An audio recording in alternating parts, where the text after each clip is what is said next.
Have you ever had that difficult prospect? Maybe the negotiation was a lot harder than you thought. How about that coworker or employee that resists you at every turn? Now, is this resistance, is this rejection coming from you? Coming from them? Maybe a little bit of both? So are you creating a brick wall of resistance? What blunders are you doing? Let's take a look at the traits of top persuaders, their persuasion IQ, and what you could do not to create that brick wall of resistance. Let's do it. Maximize your influence. Kurt Mortensen is the author of Persuasion IQ, Laws of Charisma, and the best-selling book, Maximum Influence. Thanks for being here. Kurt Mortensen here. This is Maximize Your Influence Podcast 592. As we discover why 3% are making 97% of the money, or that person got the promotion and you didn't, or you met that person that wasn't that sharp and they're making 10 times more money than you're making. What do they have that you don't have?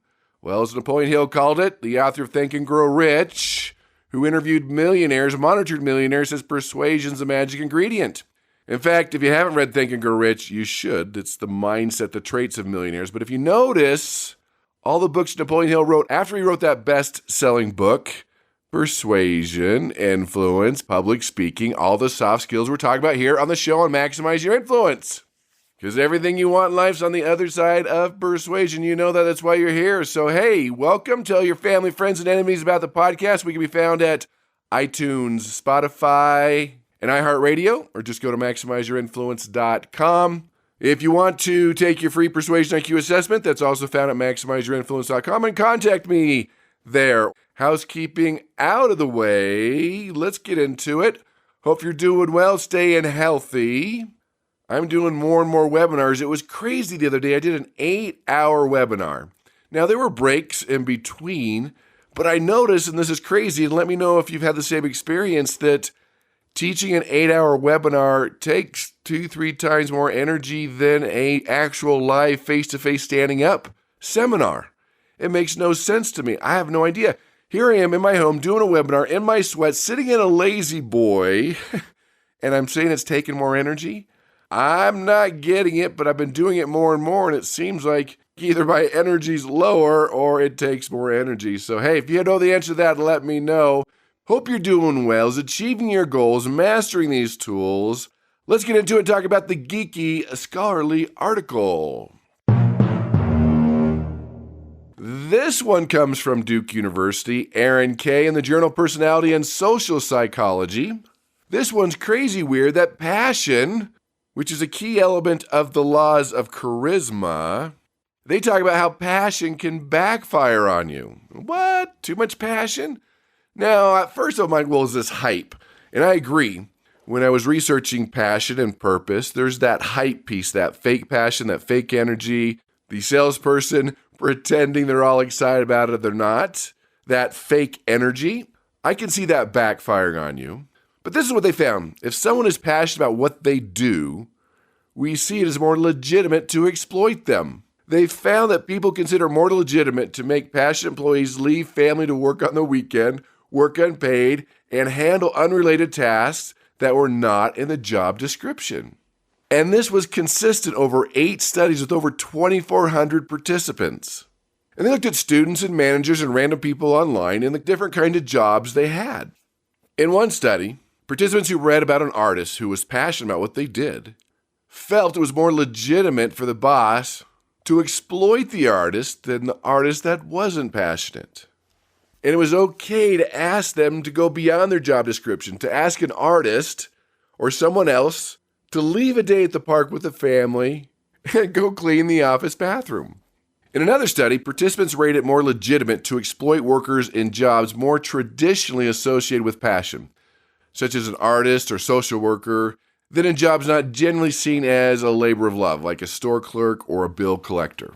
Then the researchers found this tendency to exploit passion arises from 2 beliefs: that work is its own reward, and that the employee would have volunteered anyway.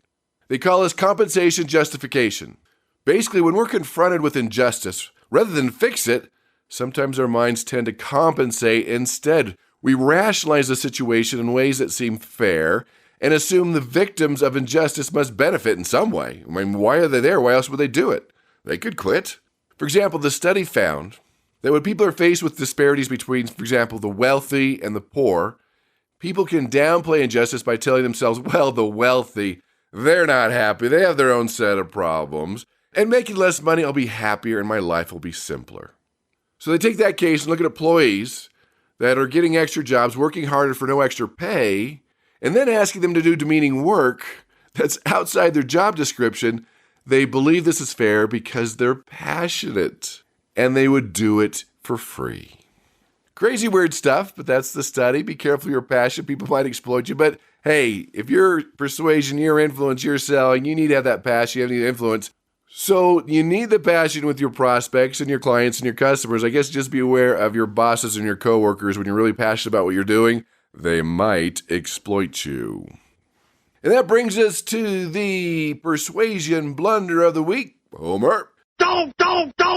This is what I call the persuasion pitfall. We'll be talking about this today. We've seen it in a variety of situations where people just don't know they're high lactose. That's what we use for cheesy around here, that they pushed a little too hard.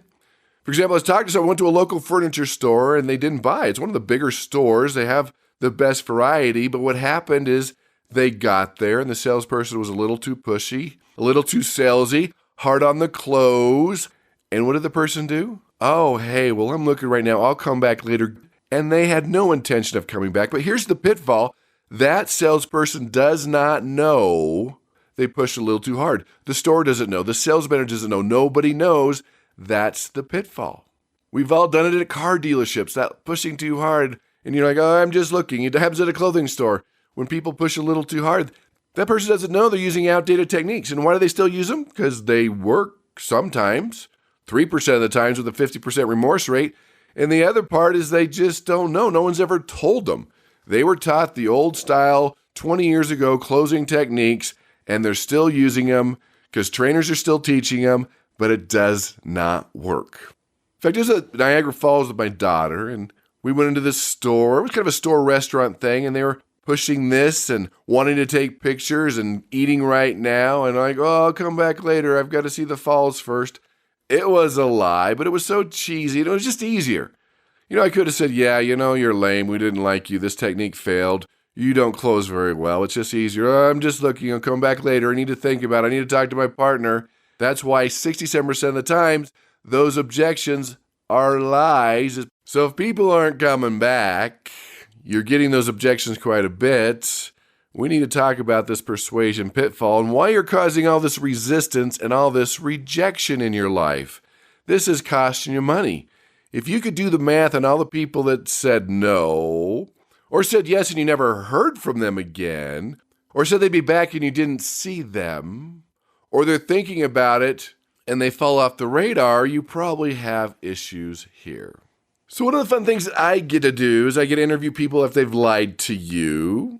After you've put them through this persuasion pitfall, let me give you things that I'm thinking about to see what things you can fix so you can get more yeses, more persuasion, more income in your life.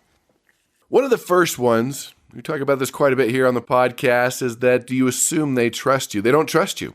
You see, trust is an all-time low. Even though you're good, trustworthy people, and you deserve their trust, and you have their best interests in mind, you're trying to solve their problem, and you're better than the competition, I agree with you, I'm with you on that, but you can't assume they trust you. Even though you're a good, trustworthy person, you have to earn their trust. Don't assume you have the credibility, you have the trust that you need to do that. That's a big reason people run. So let me quickly throw some at you and pick one that, it could be that. One is you tend to argue with your prospect to prove that you're right, to prove that they're wrong. They don't know what they need. You know exactly what they need.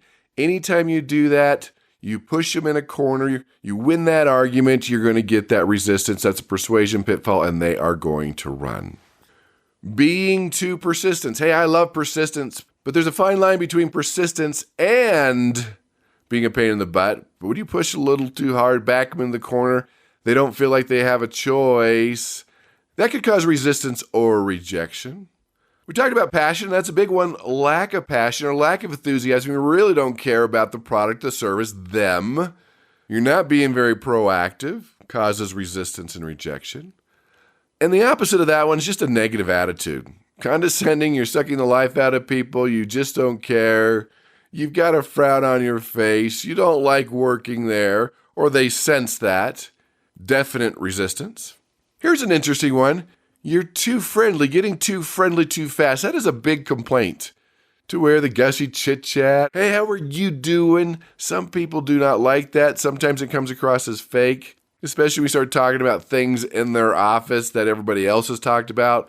That will backfire on you every time. Here's an interesting one, being too one-sided, not knowing your competition, claiming your product or service is perfect, not knowing the strengths and weaknesses of your product and your competitor's product. It's all one-sided, and it feels that way. That will cause people to run. Here's a big one, no diagnosis, meaning you didn't start where they wanted to start with this persuasion conversation. The doctor just said, yep, you're sick, here's your prescription with no questions. Didn't let you talk, didn't listen, that's no diagnosis. You just launch right into what they need and how it's going to benefit them without really finding what they need. Now, you could be 100% correct, and many times you are, but they still need those questions. They need you to listen. Oh, and of course, there's the old vomiting. Oh, here are the 27 reasons, the 47 reasons. Being all logical with your vomit, hoping something sticks, throwing those persuasion darts. That's a huge challenge. And if you have a challenge with that, check out the podcast in the archives on persuasion darts, because just throwing them does not mean they're going to stick. And when you throw 20 of them, even if they do stick, it repels people. Here's one, you're probably not even aware you're doing this, is being condescending. You're like, I'm not condescending, and I'm going to say, are you sure? The way you listen, do you maintain eye contact? Do you pause before you reply? Do you cut them off in the middle of a sentence? All point to being condescending or arrogant, even though you don't mean it. Be careful there. Definitely causes resistance. When they feel you're exaggerating or stretching the truth a little bit, whether you are or not, can cause them to run. They feel like you're manipulating them and asking the questions and leading them down the path where they're getting no input, causes rejection. Here's an interesting one. Then they sense desperation. You have to make this sale. You've got to get this negotiation done. You have to get the yes today. When they sense that you're desperate, it has to be done, man, they will resist you and they will run. Another one that causes rejection and resistance, you prejudge them. They're the type of person that would, or they're the type of person that wouldn't. Or even worse, especially when it's a couple people, you assume who the decision maker is and you get it wrong, or they don't have any money, or they're not that successful. That sucks the life out of you in your presentation. They sense it, they're going to run. I'm just going to say, you need to give everyone at least 100%, 110%, because you never really know. Because when you prejudge, you are wrong most of the time. You want to know another thing your prospects are complaining about? Lack of preparation. You didn't do your homework about them, their company, their department, their issues. You didn't review last time you talked. You didn't take any notes. You're not ready to roll. You might not even know enough about your product or service. That lack of preparation, just showing up, being spontaneous. Hey, there's a time and place for spontaneity, but not in this situation. Lack of preparation, they are going to rebel and not do business with you. Or, of course, you want definite resistance? Make excuses. It's not your fault. Blame, point fingers. Somebody else in your company that didn't do it. Don't demean people in your company, in your organization, when you're trying to influence someone to do business with your organization. Excuses why you didn't get the email in time or the information they asked for in time. And that's a whole nother complaint. You didn't do what you said you were going to do. So you're making excuses. You're not doing what you promised. That's going to cause you're never going to be able to talk to them or see them again. And of course, I've alluded to any type of lie or deception. I mentioned exaggeration. When they sense out, again, whether it's true or not, that's going to cause rejection resistance. And you have to be careful. Everything you say, you have to make sure it's believable. We always tell the truth. That's a given. We don't have to even think about that. But sometimes the truth is not believable, especially in the world of statistics, maybe some of the studies, maybe some of the studies I reveal. Sometimes like, oh, wait a minute, I don't know. Even though it's the truth, sometimes the way out there, if they don't have a lot of experience, they might just run. And final one, use an old school, tired, cheesy persuasion closing tactics. They were outdated 20 years ago and you're still using them.